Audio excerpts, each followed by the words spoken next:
சங்கீதம் 132:17. தாவீதுக்காக ஒரு கொம்பை முளைக்க பண்ணுவேன், நான் அபிஷேகம் பண்ணுவித்தவனுக்காக ஒரு விளக்கை ஆயத்தம் பண்ணினேன். இந்த வசனத்துல ரெண்டு காரியங்களை பார்க்கிறோம். ஒன்று, அபிஷேகம் பண்ணுகிற தேவன். தாவீது அபிஷேகம் பண்ணினவர் யார்? கர்த்தர். அப்படி அபிஷேகம் பண்ணப்பட்டவர்களுக்காக தேவன் எதை ஆயத்தம் செய்கிறாராம்? விளக்கை ஆயத்தம் செய்கிறாராம். வேத வசனத்தில் இருக்கிற காரியங்களை நம்ம தோண்டி ஆராய்ந்து பார்க்கும்போது நமக்கு அதிலிருந்து சில நல்ல ஆலோசனைகள், அறிவுரைகள், நம்மை உற்சாகப்படுத்துகிற வார்த்தைகள், வாக்கு தத்தங்கள், தீர்க்க தரிசனமான வார்த்தைகள்லாம் நமக்கு கிடைக்கும். ஸோ இந்த வசனத்திலிருந்து இந்த மாதத்திற்காக நம்ம தியானிக்க போகிறோம். இந்த மாதத்துல தேவன் நமக்கு ஒரு விளக்கை ஆயத்தம் பண்ணுகிறார். நமக்காக விளக்கை ஆயத்தம் பண்ணுகிற தேவன். இந்த வசனத்துல இருக்கிற அந்த ரெண்டு காரியத்தை சேர்த்து சொன்னா, அபிஷேகம் பண்ணுகிறவர்களுக்காக தேவன் விளக்கை ஆயத்தம் பண்ணுகிறவர். தாவீதுக்கு தேவன் விளக்கை ஆயத்தம் பண்ணினது போல நமக்கும் தேவன் விளக்கை ஆயத்தம் பண்ணி இருக்கிறார். முதல்ல இந்த அபிஷேகத்தை பற்றி நம்ம பார்க்கணும். பழைய ஏற்பாட்டில் 3 பேர் அபிஷேகம் பண்ணப்பட்டார்கள். ஒருவன் ஆசாரியன். யாத்திராகமம் 30 நீங்கள் வாசித்து பார்த்தீங்கன்னா, ஆரோனும் அவன் குமாரரும் எனக்கு ஆசாரிய ஊழியம் செய்யும்படி அவர்களை அபிஷேகம் பண்ணி பரிசுத்தப்படுத்துவாயாக என்று ஆண்டவர் சொன்னார். இரண்டாவதாக தீர்க்கதரிசி. 1 ராஜாக்கள் 19:16 வசனத்தில், யெகூவை இஸ்ரவேலின் மேல் ராஜாவாக அபிஷேகம் பண்ணி சாப்பாத்தின் குமாரன் எலிசாவை உன் ஸ்தானத்தில் தீர்க்கதரிசியாக அபிஷேகம் பண்ணு. தீர்க்கதரிசிகள் அபிஷேகம் பண்ணப்பட்டார்கள். மூன்றாவதாக ராஜாக்களை தேவன் அபிஷேகம் பண்ண. 1 சாமுவேல் 16:13 சாமுவேல் தைல கொம்பை எடுத்து அவனை அவன் சகோதரன் நடுவில் அபிஷேகம் பண்ணினான். தாவீதை இங்கே கர்த்தர் அபிஷேகம் பண்ணுகிறத பார்க்குறோம். இப்படி பழைய ஏற்பாட்டில் அபிஷேகம் பண்ணப்பட்டவர்கள் சிறப்பானவர்களாக இருந்தார்கள். அவர்கள் தேவனால் பயன்படுத்தப்பட்டார்கள். அவர்கள் அநேகருக்கு ஆசீர்வாதமாக இருந்தார்கள். அவர்களும் ஆசீர்வாதமாக இருந்தார்கள். இந்த அபிஷேகத்தை இந்த புதிய ஏற்பாட்டு நாட்களில் நம்ம எல்லாருக்குமே கர்த்தர் தர்றார். பெற்றுக்கொள்ளாதது அது நம்முடைய இழப்பு. பெற்றுக்கொண்டவர்களும் அந்த அபிஷேகத்தை நல்லா அனல் மூட்டணும். அபிஷேகம்தான் நம்ம வாழ்க்கையில் ரொம்ப விலையேற பெற்ற ஒன்று. நம்மையும் விலையேற பெற்றவர்களாய் மாற்றுகிற ஒன்று. இந்த அபிஷேகத்தை நம்ம ரொம்ப மதிக்கணும். இந்த அபிஷேகத்தை அனல் மூட்டி கொள்வதற்கு நாம் நேரம் கொடுக்க வேண்டும். அப்பொழுது நமக்கு அது பெரிய ஆசீர்வாதம் என்பதை மறந்து போகக்கூடாது. ஏன் நான் உங்களுக்கு இதுக்கு முந்தின பழைய ஏற்பாட்டு காரியத்தை சொன்னேன் அப்படின்னா, பழைய ஏற்பாட்டில் அபிஷேகம் பண்ணப்படுதல் என்பது ரொம்ப விலையேற பெற்றதாக இருந்தது. ஆசாரியன் அபிஷேகம் பண்ணப்பட்டான், தீர்க்கதரிசி அபிஷேகம் பண்ணப்பட்டான், ராஜாக்கள் அபிஷேகம் பண்ணப்பட்டார்கள். அப்படி அபிஷேகம் பண்ணப்படுதல்ங்கிறது விலையேற பெற்றவர்களுக்குரியதாக இருந்தது. ஆனால் இந்த புதிய ஏற்பாட்டு நாட்களில் எல்லாரையும் கர்த்தர் அபிஷேகம் பண்ணி விலையேற பெற்றவர்களாய் மாற்றுகிறார். ஆனால் சில நேரங்களில் எல்லாருக்கும் கிடைக்கிற விஷயம் எல்லாராலும் மதிக்கப்படுகிறது இல்லைல்ல. ஆகவே நம்மேல் இருக்கிற இந்த அபிஷேகம் விலையேற பெற்றது என்பதை நீங்கள் விளங்கிக் கொள்ள வேண்டும். அது ஆசாரியர்களுக்குரியது, தீர்க்கதரிசிகளுக்குரியது, ராஜாக்களுக்குரியது. அப்போ நீங்கள் அபிஷேகம் பண்ணப்பட்டிருக்கீங்க அப்படின்னாலே நீங்கள் யாரு? ஒரு ஆசாரியன், ஒரு தீர்க்கதரிசி, ஒரு ராஜா. இந்த அபிஷேகம் என்ன செய்யும் அப்படின்னா, கர்த்தர் நம்மோடு இருக்கிறார் என்கிறத மற்றவர்கள் அறிந்து கொள்ள செய்யும். உதாரணத்துக்கு, சவுல் பொல்லாத ஆவியினால் அலைக்கழிக்கப்பட்டான். அப்போ எல்லாரும் என்ன சொன்னாங்கன்னா, நல்லா வாசிக்கிறதுல தேறின ஒருத்தனை கூப்பிட்டு சுரமண்டலம் வாசித்தா உங்களுக்கு கொஞ்சம் இந்த பைத்தியம் தெளியும் அப்படின்னாங்க. சரி, அப்படி யார் இருக்கா ஊரில்? ஏன்னா ஒரு ராஜாவுக்கு ஒரு சிறப்பானவன் தேவையில்லை. அதனால ஒருத்தன் சொல்றான் 1 சாமுவேல் 16:18, வேலைக்காரரில் ஒருவன் பிரதியுத்தரமாக, பெத்லகேமியன் ஆகிய ஈசாயின் குமாரன் ஒருவனை கண்டிருக்கிறேன், அவன் வாசிப்பதில் தேறினவன், அவன் பராக்கிரமசாலி, யுத்த வீரன், காரிய சமர்த்தன், சௌந்தரியம் உள்ளவன், கர்த்தர் அவனோடு கூட. பாருங்க, இதுக்கு முந்தின காட்சிகள்ல எதுலையுமே தாவீது பிரபல்யமான பிரசித்தமான எதையுமே செய்யல. ஆனாலும் அவன் மேல் இருக்கிற அபிஷேகம், கர்த்தர் அவனோடு கூட இருக்கிறார் என்கிறத சாதாரணமான ஜனங்கள் கூட அறிந்து கொள்ளும்படி செய்தது. அதனால உங்க மேல இருக்கிற அபிஷேகம் மற்றவங்க கர்த்தர் நம்மோடு இருக்கிறாருங்கிறத அறிந்து கொள்ள செய்யும். செய்தான் பாருங்க. செய்யலைன்னா அபிஷேகத்தை என்ன செய்யுங்க? அனல் மூட்டுங்க. ரெண்டாவது, அபிஷேகம் பண்ணப்பட்டவர்களுக்கு பாதுகாப்பு உண்டு. 1 நாளாகமம் 16வது அதிகாரம் 22வது வசனம் பார்த்தீங்கன்னா, 1 நாளாகமம் 16:22, நான் அபிஷேகம் பண்ணினவர்களை நீங்கள் தொடாமலும் என்னுடைய தீர்க்கதரிசிகளுக்கு தீங்கு செய்யாமலும் இருங்கள் என்றார். அபிஷேகம் பண்ணினவர்களை தொடக்கூடாதுன்னு கர்த்தர் என்ன செஞ்சிருக்கிறார்? சொல்லி இருக்கிறார். சவுல் கூட தாவீதை துரத்தி வந்த நாட்களில் ஒரு முறை இந்த தாவீதுக்கு சவுலை கொல்ல ஒரு வாய்ப்பு கிடைத்தது. எல்லாருக்கும் தெரியும், ஊருக்கே தெரியும், இந்த சவுல் பொல்லாத ஆவியினால அலைக்கழிக்கப்பட்டு தான் இந்த தாவீதை துரத்துறான். நல்ல ஆவியில தாவீதை துரத்தல. அப்படி இருந்தும் தாவீது சவுலை கொல்லல. ஏன்னா 1 சாமுவேல் 24:6, 1 சாமுவேல் 24:6, அவன் தன் மனுஷரை பார்த்து, கர்த்தர் அபிஷேகம் பண்ணின என் ஆண்டவன் மேல் கையை போடும்படியான இப்படிப்பட்ட காரியத்தை நான் செய்யாதபடிக்கு கர்த்தர் என்னை காப்பாராக. ஏன்னா அபிஷேகம் பண்ணினவன் மேல யாரும் கை என்ன செய்யக்கூடாது. அவன் இப்ப அபிஷேகத்தை இழந்திருக்கிறான் அல்லது அசுத்தாவி அவனை பிடிச்சிருக்குதுனாலும் அவன் ஒரு காலத்துல அபிஷேகம் பண்ணப்பட்டவன் தான். அப்ப தாவீது எவ்வளவு உச்சகட்டமா அந்த அபிஷேகத்தை ஹானர் பண்றான் பாருங்க. அந்த அபிஷேகத்தை எவ்வளவு மதிக்கிறான் பாருங்களேன். இப்ப அவன்கிட்ட அபிஷேகம் இல்லாட்டினாலும் அவன் ஒரு காலத்துல அபிஷேகம் பண்ணப்பட்டவன் தானையா அப்படின்னு அந்த அபிஷேகத்துக்குன்னு உரிய அந்த ஒரு மதிப்பை தாவீது அங்க கொடுக்கிறத பார்க்கிறோம். ஸோ ஆனா அந்த தாவீதும் அபிஷேகம் பண்ணப்பட்டவன் தான். அது யாருக்கு தெரியும்? சவுலுக்கு தெரியும். ஆனாலும் தாவீதை கொல்ல அவன் வகை தேடுறான் பார்த்தீங்களா. அதனால தான் கடைசி நாட்களில் அபிஷேகம் இல்லாதவன் போல இந்த சவுல் என்ன செய்கிறான்? மறிக்கிறான். ஸோ அபிஷேகம் பண்ணினவர்களுக்கு என்ன உண்டு? அபிஷேகம் பண்ணப்பட்டவர்களுக்கு பாதுகாப்பு உண்டு.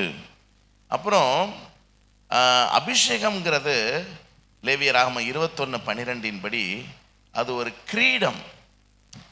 கடைசி பாருங்க, அவனுடைய தேவனின் அபிஷேக தைலம் என்னும் கிரீடம் அவன் மேல் இருக்கிறது. கிரீடம் அது ஆளுகையை குறிக்கிறது. கிரீடம் எதை குறிக்குது? எபிரேயர் 2:7 மனிதனை குறித்து வேதம் சொல்லுகிறது, தேவதூதரிலும் சற்று அவன் சிறியவன் தான், ஆனாலும் மகிமையினாலும் கனத்தினாலும் அவனை முடிசூட்டினீர். முடிசூட்டுதல் யாருக்கு? ராஜாக்களுக்கு. அப்ப ஆதாம தேவன் படைத்த போது அவனை யாராக அபிஷேகம் பண்ணி இருந்தார்? ராஜாவாக. நம்முடைய கரத்தின் கிரியைகள் மேல் அவனை அதிகாரியாக வைத்து சகலத்தையும் அவனுடைய பாதங்களுக்கு கீழ்ப்படுத்தினீர். அப்ப அபிஷேகம் நம்மை உயர்த்துகிறது. அபிஷேகம் நம்மை ஆளுகை செய்ய வைக்கிறது. அபிஷேகம் நமக்கு அதிகாரத்தை கொடுக்கிறது. அபிஷேகம் நமக்கு ஒரு கிரீடமாக இருக்கிறது. ஸோ அபிஷேகம் கர்த்தர் நம்மோடு இருக்கிறார் என்கிறத மற்றவர்கள் அறியும் அளவுக்கு நம்மை ஆசீர்வதிக்கிறது. கர்த்தர் நம்மோடு இருப்பது பெரிய ஆசீர்வாதம் தானே. அதை மற்றவர்கள் அறிகிற அளவுக்கு கர்த்தர் நம்ம கூட இருக்கிறாருன்னா அது எவ்வளோ பெரிய ஆசீர்வாதம். அப்புறம் அபிஷேகம் பண்ணப்பட்டவர்களுக்கு என்ன உண்டு? பாதுகாப்பு உண்டு. அபிஷேகம் நமக்கு கிரீடமாக இருக்கிறது. நம்மை அது அதிகாரமுடையவர்களாய் மாற்றுகிறது என்கிறத நம்ம பார்க்கிறோம். சரி, ஆகவே நாம் இந்த அபிஷேகத்துக்கு நம்ம முக்கியத்துவம் கொடுக்க வேண்டும்.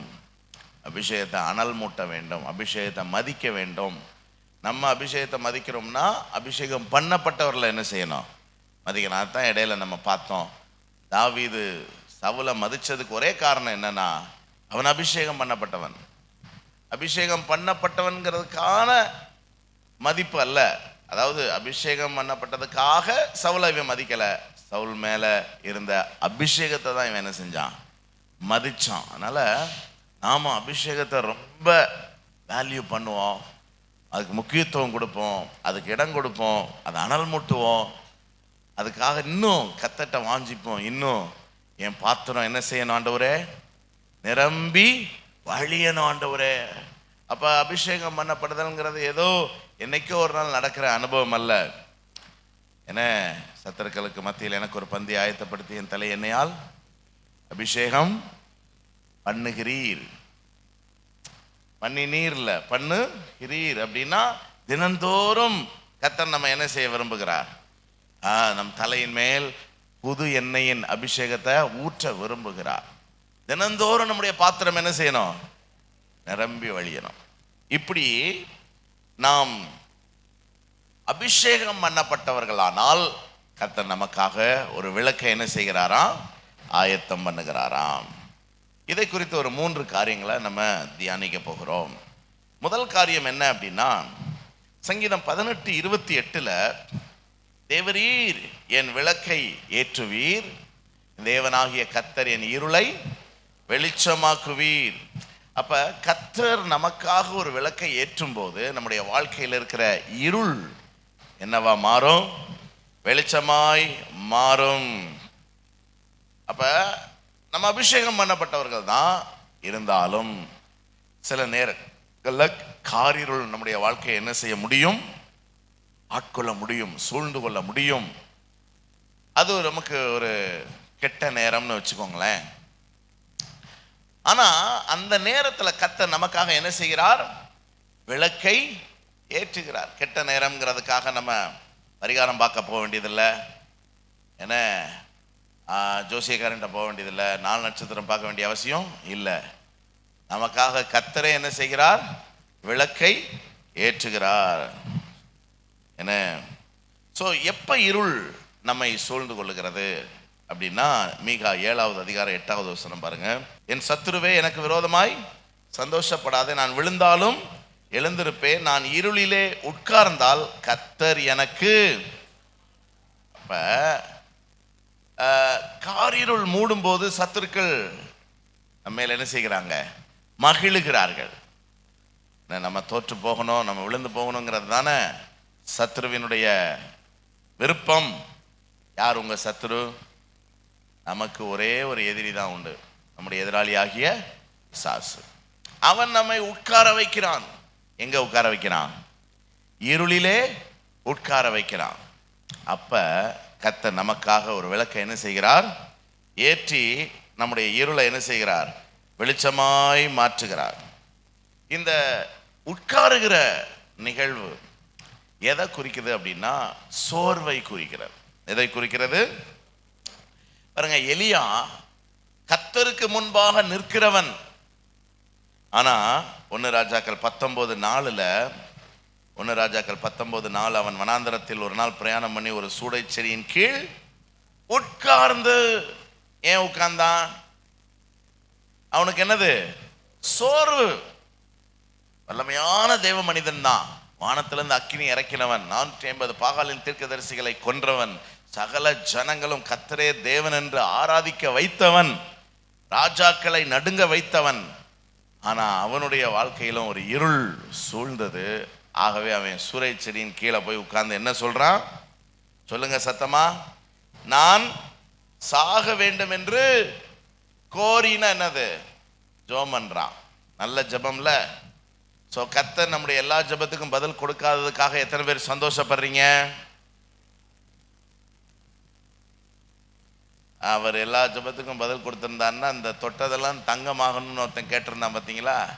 அது மாதிரி தான் கடைசியில் நம்ம ஆண்டவர்கிட்ட வந்து என்ன சொல்லுவோம், ஆண்டவரே எந்த ஜெபத்துக்கு என்ன செய்யாதீங்க, பதில் கொடுக்காதீங்க, நான் ஒரு பைத்தியம், எனக்கு என்ன ஜெபம் பண்ணோம்னு தெரியாது, நான் பாட்டுக்கு என்னத்தையாவது ஜெபம் பண்ணுவேன், நீங்களும் எல்லாத்துக்கும் பதில் கொடுத்துக்கிட்டு இருந்தீங்கன்னா என் வாழ்க்கை நல்லா இருக்காது, சூனியமாக என்ன செஞ்சிடும், பெய்கிறோம். ஸோ இது ஒரு அற்புதமான வெளிப்பாடு. எத்தனை பேர் தேவன் உங்களுடைய எல்லா ஜெபத்துக்கும் பதில் கொடுக்காததுக்காக சந்தோஷப்படுகிறீர்கள்? எலியா ஜெபம் பண்ணா, ஆண்டவரே நான் என்ன செய்யணும்? சாகணும். ஏன்னா சோர்வு இல்லாத மனிதன் இந்த உலகத்துல யாருமே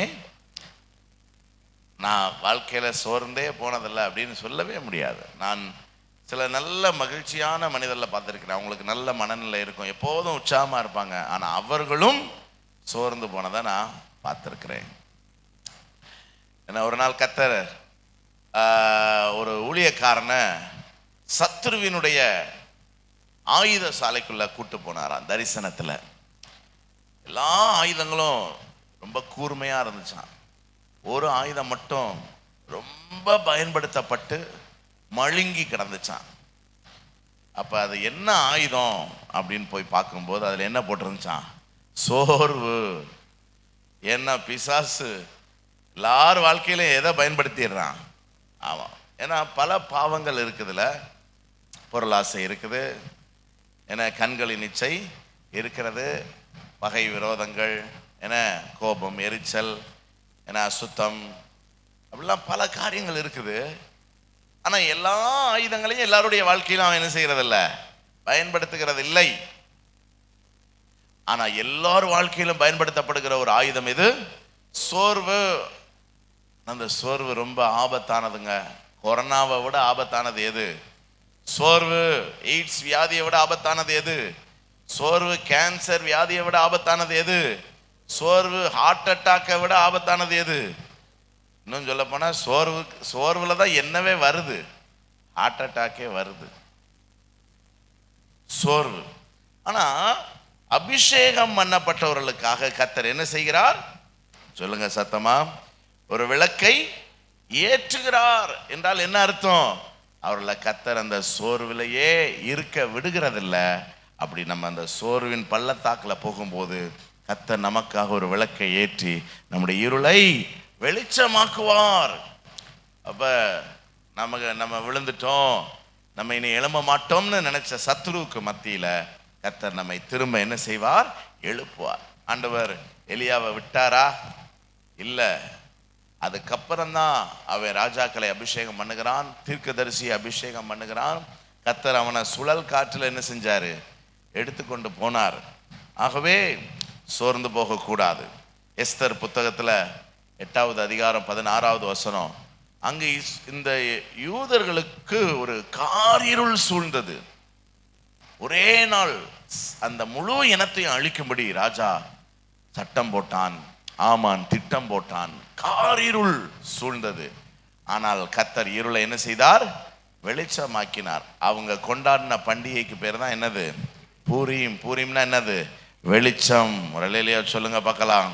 அப்ப உங்க வாழ்க்கையில வருகிற இருளை கர்த்தர் வெளிச்சமாக்குகிறவர், சோர்வை கர்த்தர் மாற்றி களிப்பை உண்டு பண்ணுகிறவர். அல்லேலூயா. பார்த்தீங்கன்னா ஏசாயா 60:2, இருள் பூமியையும் காரிருள் ஜனங்களையும் மூடும், ஆனாலும் உன்மேல் கர்த்தர் உதிப்பார். உன் வெளிச்சத்தின் இடத்திற்கு ஜாதிகளும் உதிக்கிற உன் ஒளியின் இடத்திற்கு யார் வருவா?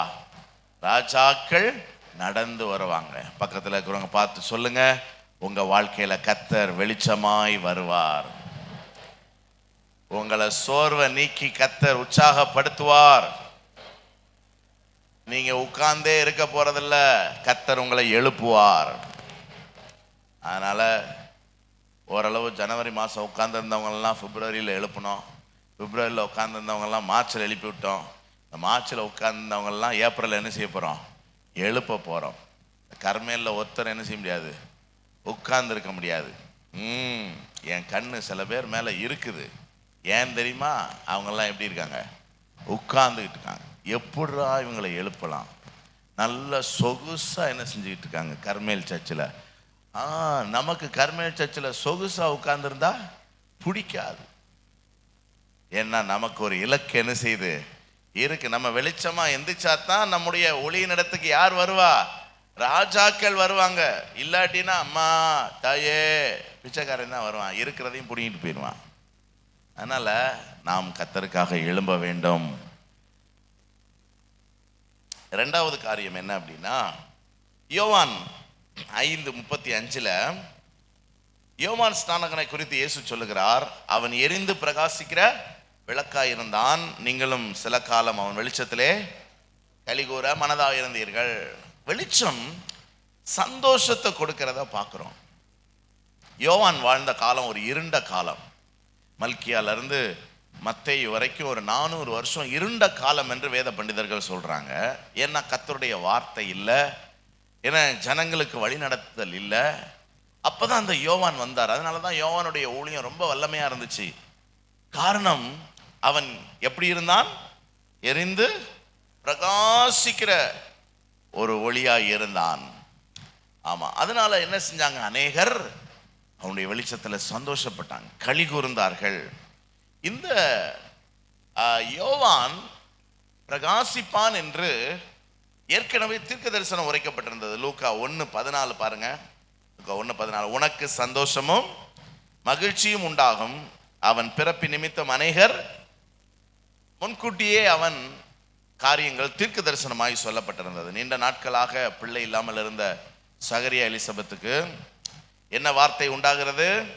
உனக்கு சந்தோஷம் மகிழ்ச்சியும் உண்டாகும். ரொம்ப நாள் துக்கத்தில் இருக்கிற அவர்களுக்கு ஒரு தீர்க்க தரிசன வார்த்தை வந்தது, உனக்கு சந்தோஷமும் மகிழ்ச்சியும். அவங்களுக்கு மட்டுமல்ல, அவனுடைய பிறப்பு நிமித்தம் அநேகர் என்ன செய்வாங்க? மகிழ்வார்கள் என்று. அப்ப இந்த யோவானுடைய வாழ்க்கையிலே கர்த்தர் ஏற்றின விளக்கு அவனுடைய வாழ்க்கையில் அவனுக்கு சொல்லப்பட்ட வாக்கு தத்தங்களை நிறைவேற பண்ணினது. அப்ப கர்த்தர் விளக்கை ஏற்றும் போது நமக்கு சொல்லப்பட்ட வாக்கு தத்தங்கள் எல்லாம் என்ன செய்யும்? நிறைவேறும். எத்தனை பேர் விசுவாசிக்கிறீங்க? வாக்கு தத்தங்கள் நிறைவேற பல சூழ்நிலைகள் பாதகமா இருக்கலாம், தடைகள் இருக்கலாம், எதிர்மறையா இருக்கலாம். ஆனா கர்த்தர் விளக்கை ஏற்றுனா வாக்கு தத்தங்கள் என்ன செய்யும்? நிறைவேறும். இந்த மாதம் கர்த்தர் நமக்கு என்ன வாக்கு தத்தம் தருகிறார்? அவர் அபிஷேகம் பண்ணின நமக்காக, அவருடைய அபிஷேகத்தை மதிக்கிற நமக்காக, அவருடைய அபிஷேகத்தை வாஞ்சிக்கிற நமக்காக கர்த்தர் என்ன செய்வாராம்? விளக்கை ஏற்றுவார். முதல்ல தேவன் விளக்கை ஏற்றும் போது நம்முடைய வாழ்க்கையில் இருக்கிற சோர்வுகள் மாறி நாம் எழும்புவோம் கர்த்தருக்காக. இரண்டாவது, ஆண்டவர் நம்முடைய வாழ்க்கையில விளக்கை ஏற்றும் போது இதுவரைக்கும் கர்த்தர் நமக்கு சொன்ன எல்லா வாக்கு தத்தங்களும் என்ன செய்யும்? நிறைவேறும். அப்படி நிறைவேறும் போது நமக்கு என்ன உண்டாகும்? சந்தோஷம் உண்டாகும், மகிழ்ச்சி உண்டாகும். பக்கத்துல திரும்பி மகிழ்ச்சியா இருக்காங்களான்னு பாருங்க. 5 நிமிஷத்துக்கெல்லாம் மகிழ்ச்சியா இருக்க முடியுமா பாஸ்டர்? ஒரு 5 நிமிஷம் கழிச்சு முடிங்க, மகிழ்ச்சியா இருப்போம். ஏன்னா எப்ப உங்களுக்கு மகிழ்ச்சி உண்டாகும்? எப்படி இந்த ஏப்ரல்ல மகிழ்ச்சி தான் உங்களுக்குலாம். எப்ப மகிழ்ச்சி உண்டாகும்?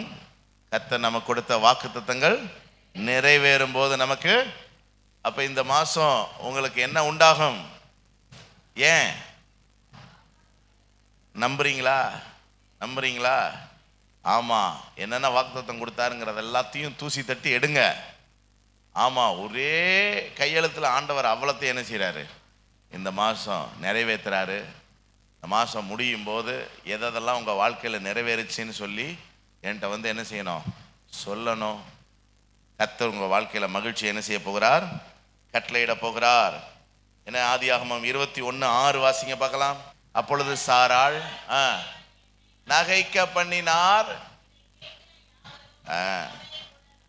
பாருங்க, இந்த யோவானுடைய வாழ்க்கையிலும் சரி, இங்கேயும் சரி, நம்ம சந்தோஷப்படுறது மட்டுமல்ல, நம்ம சந்தோஷப்படுறது நிமித்தமா எல்லாரும் என்ன செய்வாங்க? நீங்க வாக்குத்தத்தை நிறைவேறும் போது அது யாருக்கும் பொறாமையா என்ன செய்யாது? இருக்காது. நம்முடைய பைபிளை போட்டுக்கு தெரியுமா? மனுஷர் படுகிற எல்லா பிரயாசமும் மற்றவர்களுக்கு பொறாமைக்கு ஏதுவா இருக்க கண்டேன். யார் எழுதுறா? சாலமோன் பிரசங்கியில் என்ன செய்யறாரு பாருங்க. நம்ம பிரயாசத்தினால கிடைக்கிற ஆசீர்வாதம் எல்லாமே மற்றவர்களுடைய பொறாமைக்கு ஏதுவா இருக்க கண்டேன். ஆனால் தேவன் கொடுக்கிற ஆசீர்வாதம் மற்றவர்களுக்கு மகிழ்ச்சியை கொடுக்கும். திரும்ப ஃபர்ஸ்ட்ல இருந்து வருவோமா? நம்ம முயற்சி பண்ணி பெற்றுக்கொள்ளுகிற ஆசீர்வாதம் மற்றவர்களுக்கு எதை கொடுக்கும்? பொறாம, அவன் வயிறு எரிவான். ஆனா தேவன் நம்ம வாழ்க்கையில வாக்குத்தத்தங்களை நிறைவேற்றும் போது அதை கண்டு மற்றவங்க என்ன செய்வாங்க? சந்தோஷப்படுவார்கள். உங்களுக்கு எந்த ஆசீர்வாதம் வேணும்? உங்களுக்கா நீங்களா பிரயாசப்பட்டு பெற்றுக்கொள்கிற ஆசீர்வாதம் வேணுமா, அல்லது தேவன் வாக்கு பண்ணி அதை உங்க வாழ்க்கையில நிறைவேற்றணுமா? ஸோ அதைத்தான் சாராள் சொல்றா. என்ன? ஆமா. ஸோ அதே மாதிரி தான் ஈசாக்கு பிறந்த போது அவனுக்கு பேரே என்ன வச்சாங்க? ஈசாக்கு பிறந்தப்ப பேர் என்ன வச்சிருந்திருப்பாங்க? ஈசாக்கு தான் பேர் வச்சிருப்பாங்க. அவனுக்கு வேற என்ன? ஈசாக்கு ஜோகன்சன் அப்படின்னா வச்சாங்க. வெறும் ஈசாக்கு. ஈசாக்குன்னா என்ன அர்த்தம்? சிரிப்பு. ஈசாக்குன்னா என்ன அர்த்தம்? ஆமா, சரி. அதனால நம்முடைய தேவன் வாக்குத்தத்தம் பண்ணினதெல்லாம் எப்படி இருக்கிறார்? ஸோ இந்த மாதம் சொல்லுங்க, கர்த்தர் என் விளக்கை ஏற்றுவார், எனக்கு சொல்லப்பட்ட வாக்குத்தத்தங்கள் எல்லாம் நிறைவேறும், எனக்கும் சந்தோஷம் உண்டு, என்னை பார்க்கிற எல்லாருக்கும் சந்தோஷம் உண்டு. கடைசியா மூணாவது விஷயம், லூக்கா 8வது அதிகாரம் 16வது வசனத்துல, லூக்கா 8, 16, 17 வசனங்களை வாசித்து பார்த்தீங்கன்னா, விளக்கை கொளுத்தி பாத்திரத்துல மூட மாட்டாங்க, கட்டிலின் கீழே வைக்கவும் மாட்டார்கள், உள்ளே பிரவேசிக்கிறவர்கள் வெளிச்சத்தை காணும்படிக்கு அதை விளக்கு தண்டின் மேல் வைப்பான், வெளியரங்கமாகாத ரகசியமும் இல்லை, அறியப்பட்டு வெளிக்கு வராத. வெளிச்சம் என்ன செய்கிறது? வெளிச்சத்தை உயர்த்தும் போது, வெளிச்சம் ஏற்றப்படும் போது அந்த வீட்டுக்குள்ள இருக்கிற ரகசியங்கள், மறைபொருள்கள் எல்லாம் என்ன செய்கிறது? வெளிப்படுகிறது. ஒரு சகோதரி 10 வெள்ளிக்காசு வச்சிருந்தா, அதுல ஒண்ணு என்ன செய்யல? காணாமல் போச்சு. அவன் என்ன பண்ணா? ஒரு விளக்க பொருத்தி தேடினா. கிடைச்சதா இல்லையா? ஸோ விளக்கு ஏற்றப்படும் போது மறைந்திருக்கிறவைகள் என்ன செய்யும்? வெளிப்படும். அப்ப எது மறைந்திருக்கிறது அல்லது எது வெளிப்பட வேண்டும்? மத்தேயு 6வது அதிகாரத்தில் நீங்க வாசித்து பார்த்தீங்கன்னா, ஆண்டவர் சொன்னார், நீ உன் அறை வீட்டுக்குள்ள போய் என்ன செய்ய? ஜெபம் பண்ணு. அப்புறம் சொன்னா, உன் தான தர்மம் எப்படி இருக்கணும்? அந்தரங்கமாய் இருக்கணும். அப்புறம் நீ உபவாசம் பண்ணும்போது உன் முக வாடலாம் என்ன செய்யக்கூடாது? இருக்கக்கூடாது. யாருக்கும் நீ உபவாசிக்கிறன்னு என்ன செய்யக்கூடாது? தெரியக்கூடாது. அப்படி நீ அந்தரங்கத்துல செய்கிறதற்கு பிதா வெளியரங்கமா என்ன செய்வார்? எவ்வளோ காரியங்களை நீங்க அந்தரங்கத்துல செஞ்சிருக்கலாம். அந்தரங்க பரிசுத்தம், அந்தரங்க நீதி, அந்தரங்க நற்கிரியைகள், அந்தரங்க தான தர்மம், அந்தரங்க ஜெபம், அந்தரங்க உபவாசம். ஆனா அவைகள் எல்லாம் மறைக்கப்பட்டிருக்கலாம். நம்ம பல நேரம் யோசிப்போம், நம்ம இவ்வளவு கர்த்தருக்காக ஜீவிக்கிறோம், ஆனா நமக்கு தேவையான அங்கீகாரம் இல்லையே, ஆசீர்வாதம் இல்லையே அப்படின்னு யோசித்திருக்கலாம். ஆனா கர்த்தர் இந்த மாதம் நம்ம வாழ்க்கையில விளக்கை ஏற்றுகிறார். அவர் விளக்கை ஏற்றும் போது ஒளிப்பிடத்தில் இருக்கிற நாம் வெளியே வருவோம். மலையின் மேல் இருக்கிற பட்டணமாய் அநேகருக்கு கர்த்தர் ஆசீர்வாதமாய் என்ன செய்வார்? உயர்த்துவார். இதுவரைக்கும் நாம் அந்தரங்கத்தில் ஜெபித்த ஜெபங்களுக்கெல்லாம் வெளியரங்கமான பதில் வரும். அந்தரங்கத்தில் செய்த தான தர்மங்களுக்கெல்லாம் வெளியரங்கமான பதில் வரும். அந்தரங்கத்தில் நாம் நடப்பித்த எல்லா நீதிக்கும் கர்த்தர் வெளியரங்கமான பதிலை என்ன செய்வார்? தருவார். எத்தனை பேர் விசுவாசிக்கிறீங்க? அல்லேலூயா, ஆமென், ஸ்தோத்திரம், ஆமென். 1 ராஜாக்கள் 3வது அதிகாரம் 6வது வசனத்துல சாலமோன் ஜெபம் பண்றார் பாருங்க. என் தகப்பனாகிய தாவீது என்னும் உமது அடியான் உம்மை பற்றி உண்மையும் நீதியும் மன நேர்மையுமாய் உமக்கு முன்பாக நடந்தபடியே அவனுக்கு பெரிய கிருபை செய்து அவனை காத்து இந்நாளில் இருக்கிறபடி அவனுடைய சிங்காசனத்தை வீற்றிருக்கிற குமாரனை அவருக்கு பாருங்க. அப்ப இந்த தாவீது தேவனுக்கு முன்பாக உண்மையாய் நடந்தான். வெளியே யாருக்காவது உண்மை பத்தி தெரியுமா? நாடகம் வெளியே தெரியும், ஆனா அதுக்கு பலன் கிடையாது. ஆனா கர்த்தருக்காக நம்ம உண்மையாய், மன உண்மையாய் அந்தரங்கத்துல வாழ்ற வாழ்க்கைக்கு தேவன் நிச்சயமாகவே ஆசீர்வாதத்தை தருகிறவர். ஆனா நமக்கு கொஞ்சம் அதுல கொஞ்சம் மன வேதனை என்ன செய்யும்? இருக்கும்.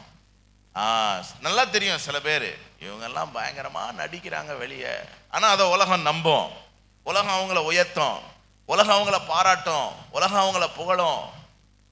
ஆனால் நம்ம இப்படி இருக்கிறோமே, அப்படியே இருங்க. நடிக்கிறவங்க நடிக்கட்டும், உண்மையாக இருக்கிறவங்க உண்மையாகவே என்ன செய்யுங்க, இருங்க. ஏன்னா நம்ம ஆண்டவர் உண்மைக்கு பலன் தருகிற தேவன். ஒரு நாளும் நம்முடைய உண்மை மறைந்திருப்பது இல்லை. இந்த தாவீது உண்மையா இருந்ததுனால கர்த்தர் அவனுடைய சிங்காசனத்தில் உட்கார ஒரு குமாரன் இல்லாமல் போவதில்லை என்று சொன்னார். அவனை கர்த்தர் ஆசீர்வதித்த சங்கீதம் 37:6 சொல்லுது, உன் நீதியை வெளிச்சத்தை போல உன் நியாயத்தை. ஆமா, சில நேரங்களில் உண்மைக்கு பலன் தாமதமாக வரலாம். அது எப்போ வரும் தெரியாது. ஒருவேளை நம்ம அதற்காக காத்திருக்கலாம். ஆனால் நிச்சயமாகவே ஒரு முடிவு உண்டு. ஆண்டவர் அந்தரங்கமாக இருக்கிற நம்மை வெளியரங்கமாக என்ன செய்வார், ஆசீர்வதிப்பார். எத்தனை பேர் நம்புறீங்க? எத்தனை பேர் நம்புறீங்க? எத்தனை பேர் உங்கள் வாழ்க்கையில் உண்மைக்கு இடம் கொடுப்பீங்க? ஸோ 2 விஷயத்தில் இன்னைக்கு நான் உங்களுக்கு சொல்லியிருக்கேன். ஒன்று, அபிஷேகத்துக்கு ரொம்ப முக்கியத்துவம் கொடுங்க. 2வது, உண்மைக்கு ரொம்ப முக்கியம். எல்லாவற்றிலும் எப்படி இருங்க, உண்மையாக இருங்க. ஏன் ஆண்டவர் அந்தரங்கத்தில் ஜெபம் பண்ணு, அந்தரங்கத்தில் தர்மம் பண்ணு, அந்தரங்கத்தில் உபவாசம் பண்ணு அப்படிலாம் ஏன் ஆண்டவர் சொன்னார்னா, அதில் தான் உங்கள் உண்மை இருக்கு. புரியுதா உங்களுக்கு? வெளியரங்கமாக நம்ம செய்கிற எதிரையுமே நடிப்பு தான் இருக்கும், மாய்மாலம் தான் இருக்கும். அதில் உண்மை இருக்குங்கிறத நம்ம சொல்லவே முடியாது. அப்போ உங்கள் வாழ்க்கையில் எவ்வளவு உண்மை இருக்கோ அவ்வளவாய் தேவன் உங்களை என்ன செய்வார், உயர்த்துவார். ஆகவே 3 காரியங்கள் பார்த்தோம். கர்த்தர் விளக்கை ஏற்றும் போது கர்த்தர் உங்களை எழும்ப செய்வார். சோர்வை விட்டு என்ன செய்வார், எழும்ப. அப்படி நீங்கள் எழும்பும் போது உங்கள் வெளிச்சத்தினிடத்துக்கு ராஜாக்கள் என்ன செய்வாங்க, நடந்து வருவார்கள். அப்படின்னா உங்களை கர்த்தர் ராஜாக்களோட பிரபுக்களோடு என்ன செய்வார், உட்கார வைப்பார். நீங்கள் சூறை செடியின் கீழே உட்கார்ந்துருக்கிறீங்க, கர்த்தர் உங்களை உயர்த்துவார். 2வது, கர்த்தர் விளக்கை ஏற்றும் போது உங்கள் வாழ்க்கையில் நிறைவேறாத வாக்கு தத்தங்கள் எல்லாம் என்ன செய்யும், ஆமா, நிறைவேறதுக்கான வாய்ப்பே இருக்காது. ஆனாலும் நிறைவேறும். சாராளுடைய வாழ்க்கையில் அப்படிதான் நிறைவேறுச்சு. ஆமா, அப்படி நிறைவேறும் போது அது நமக்கும் சந்தோஷமா இருக்கும், நம்மளை சுற்றி இருக்கிற எல்லாருக்கும் சந்தோஷமா. 3வது, கர்த்தர் விளக்கை ஏற்றும் போது இதுவரை நாம் செய்த எல்லா அந்தரங்க நற்கிரியைக்கும் வெளியரங்கமான பலன் என்ன செய்யும், கிடைக்கும். நாம் எவ்வளவு உண்மை உள்ளவர்கள் என்பதை கர்த்தர் ஜனங்களுக்கு முன்பாக உயர்த்தி காட்டுவார். ஸோ நான் முடிக்க விரும்புகிறேன். நான் சமீபத்தில் ஒரு ஊழியக்காரரை சந்தித்தேன். அவர் ஃபாதர் பெர்க்மேன்ஸ்க்கு ஒரு கிட்டத்தட்ட 12 வருஷம் கார் ஓட்டுனவர். அவர் அந்த போய் சேரும்போது அவருக்கு 1500 சம்பளம். ஃபாதர் அவர் கொடுத்த சம்பளம் எவ்வளவு, 1500. அவருக்கு மனைவி 3 பிள்ளைகள். மனைவி 3 பிள்ளைகள் ஊரில் இருக்காங்க. இவர் ஃபாதர் கூட போவார். ஃபாதருக்கு குடும்பம் கிடையாதுல்ல, அதனால் ஃபாதர் இரவும் பகலும் ஊழியம் செய்வார். அதனால் இவர் கூடவே என்ன செய்யணும், இருக்கணும். 1.5 மாதம், குறைஞ்சது 1.5 மாதம் ஆகும் இவர் ஒரு நாள் லீவு கேட்டு வீட்டுக்கு போகிறது, அல்லது ஃபாதர் வெளிநாட்டுக்கு போகணும், அப்போ தான் இவருக்கு லீவு. மற்றபடி இரவும் பகலும் அந்த ஊழியக்காரன்ட்ட உண்மையாக. அவர் ரொம்ப உண்மையான மனுஷன்.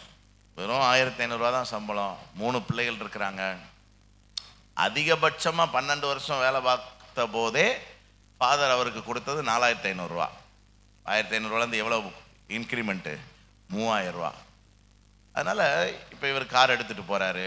பெட்ரோல் போடுற இடத்துல, சார் எவ்வளோ பில் போடணுன்னு கேட்பானா.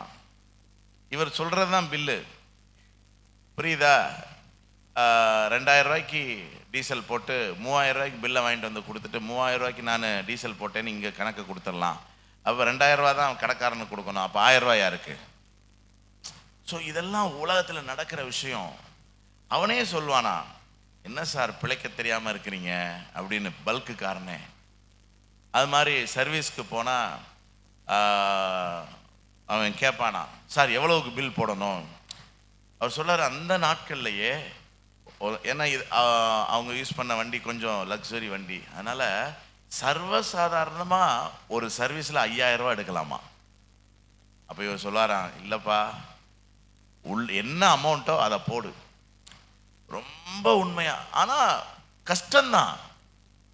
வீட்டில் 3 பிள்ளைகளும் டெய்லி காலையில் அந்த தீப்பெட்டி ஒட்டுவாங்களாம். ஒட்டிட்டு தான் ஸ்கூலுக்கே போவாங்களாம். ஆனால் அவங்க மனைவி, நான் சொன்னேன் இதில் பாராட்டுறதுக்கு உங்கள்கிட்ட ஒன்றும் இல்லை, உங்கள் மனைவிட்ட தான் இருக்குது.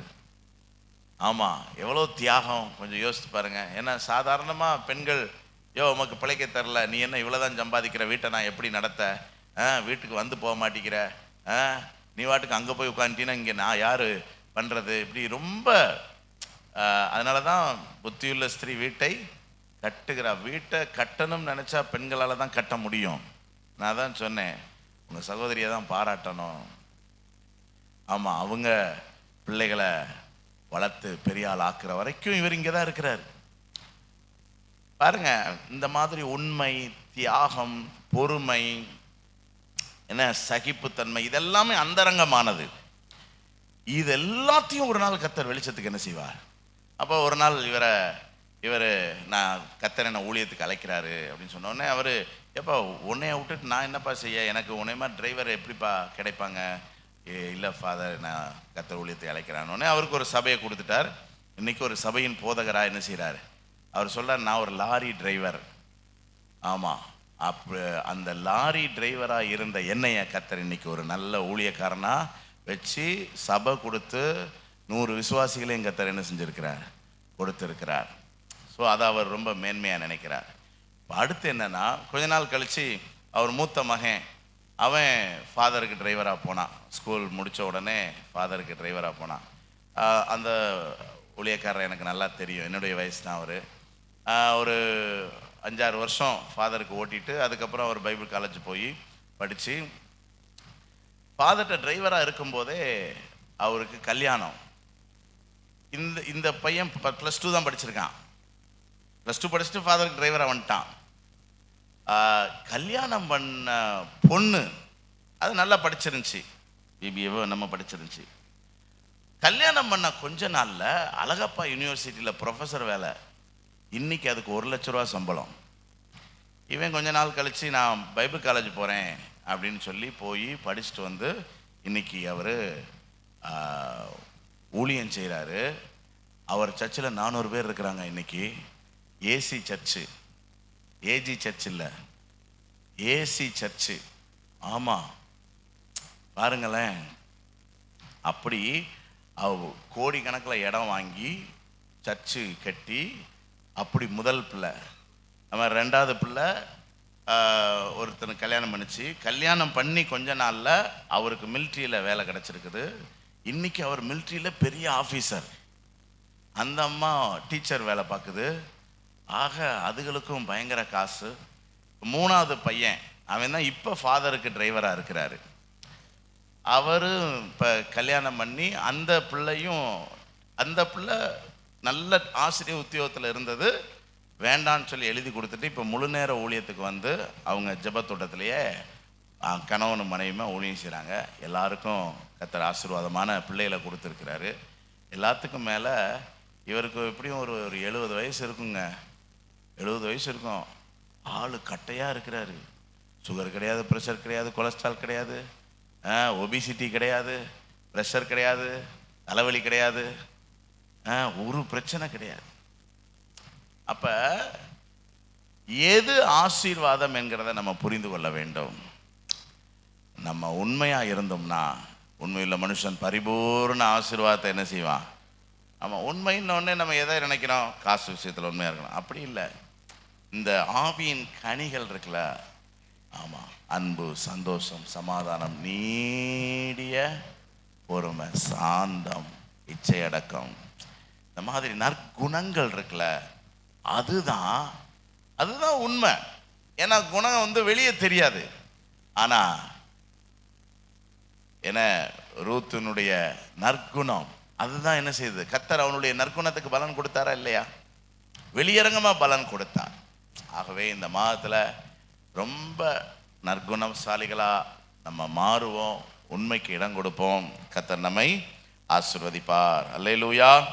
ஸோ என்னென்ன காரியத்துக்கு இந்த மாதம் முக்கியத்துவம் கொடுக்கணும்? 1 அபிஷேகம், 2வது உண்மை. அப்படி இருக்கும்போது கர்த்தர் நமக்கு விளக்கை ஏற்றுவார்.